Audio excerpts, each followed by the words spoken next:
Ich príbehy sú ako cez kopírák. Žili, pracovali, vychovali deti, starali sa o vnúčatá.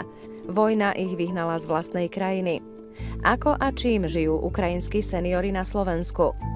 Možno si dokážete predstaviť, ako ťažko sa ľuďom vo vyššom veku opúšťa miesto, kde prežili desiatky rokov a na ktoré sa viažu azda všetkých spomienky. Vojna si však nevyberá. A tak sme zisťovali, ako sa u nás darí ukrajinským seniorom. Kontaktné miesto pre cudzincov Komín je integračným centrom pre cudzincov, ktorí prichádzajú do mesta či už za prácou, za vzdelávaním, alebo v spojení s vojnou na Ukrajine. Sú to ľudia s dočasným útočiskom. Komín je taký špecifický vôbec ako aj na Slovensku alebo aj v rámci Európy, lebo je to platforma, nie je to organizácia. Je to platforma, ktorú si mesto vytvorilo, aby dokázalo lepšie financovať služby, ktoré v Komíne poskytujeme, a v súčasnosti to tvorí ako keby 3 organizácie. Je to mesto Nitra, Nitrianska komunitná nadácia a Slovenská humanitná rada. Vyhovuje to, že 4. rok dokážeme fungovať a poskytovať služby v plnom rozsahu pre cudzincov bez toho, aby sme z rozpočtu mesta čo len euro žiadali.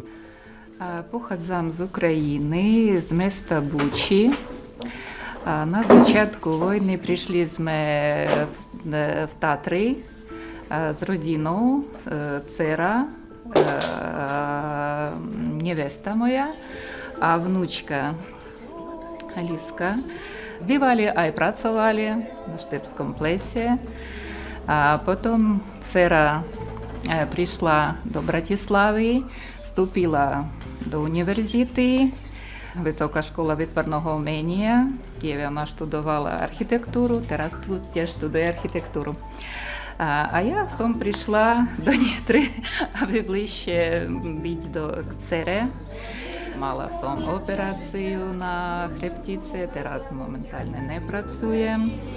Але штудуємо словенщину, трошки вже розправам. Pochodzę som z Ukrajiny, miasto Kривий Rog. Odešla som, pretože tu штудувала вtedy моя внучка в університеті. І вона позвала бабічку к себе, аби бабічці було покойно тут. І бабічка прийшла сем до Словенська. То так сталося, що в старобі мусила утікати від війни. Ну, так. Моє ім'я Євгеній, прізвисько Власов. Я в Україні, місто Запорожжя. Знаєте, атомна електрарня у нас. Вот, 76 років.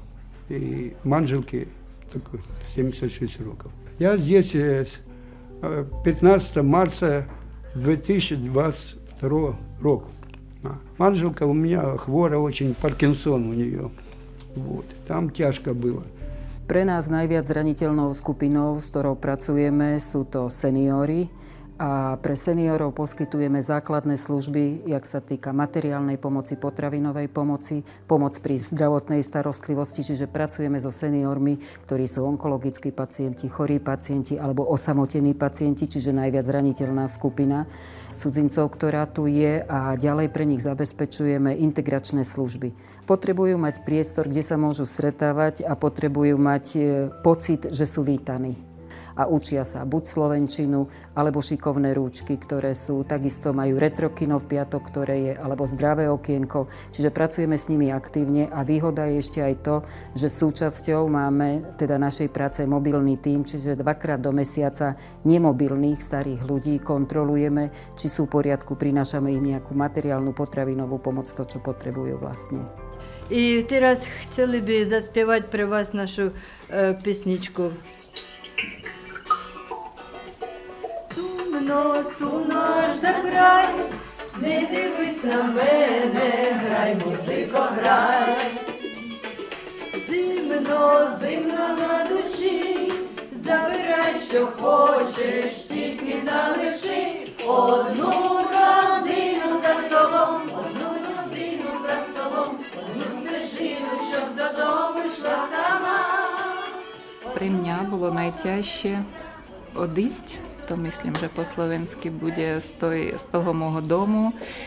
Наприклад, я вôbec nechcela nikde ísť, ale môj starší syn, on povedal, že my musím, on takto nás dal do auto všetkých i my išli také nebezpečné mesto do Užhorodu a už potom išli na Slovensko. I keď prišli my na tú granicu, nevesta moja, внучка, dcera, to bol taký peší переход. I keď my перейшли, a môj starší syn zostavся на Україні, на території, а ми позирали už na ňo, то я мала такий pocit, čo vidím ja môjho syna ešte, rozumiete? I to bolo najťažšie. Keď skončí vojna, chcela by som vrátiť sa domov, pretože tam ja narodila sa, to moja vlast, tam moje srdce, tam môj syn i moja dcera tam teraz. Я chcem vrátiť sa. Когда мы к Амин пришли, там нам дали это. Мы приехали, что вот один этот батог и все. Нам это кое-что одеяние дали, дали гуманитарную. И славно там курс был словенщины. Я ходил, это тоже малевал здесь. Здесь это фильмы смотрим мы. Вот у нас по пяток ретро-фильмы украинские. Вот пани Галина организует это. А коли конец войны, мусим ехать домой. Там, а у меня там моя обытовня, камраты.